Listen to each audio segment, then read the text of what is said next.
This is Ronnie O'Sullivan's most perfect breakoff in his career.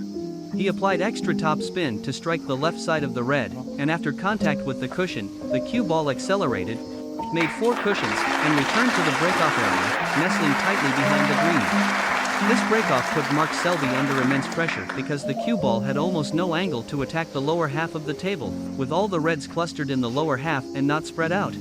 This meant Selby would need at least 3 cushions to escape.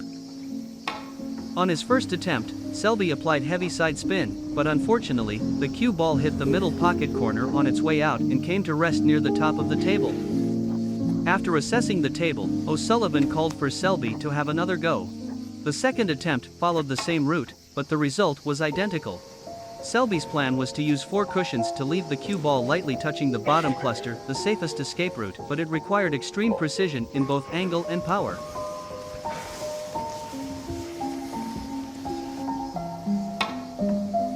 On the third attempt, Selby over-adjusted, causing the cue ball to jump over the cluster and come to rest below it, failing again. We can see that if not controlled properly, this route could easily give O'Sullivan an opportunity.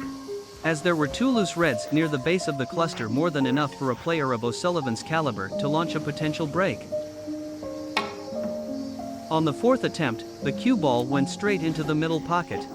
Selby looked stunned, marking his 4th consecutive failed escape, proving that this route had a very low success rate and was prone to leaving opportunities. Selby then decided to change his escape strategy, aiming for the red near the bottom cushion, but the angle wasn't quite right, and the cue ball ended up touching the pink, resulting in a 6-point penalty. By this point, O'Sullivan had already earned 22 points for Selby from this single defensive shot. After 6 attempts, Selby finally executed a perfect escape.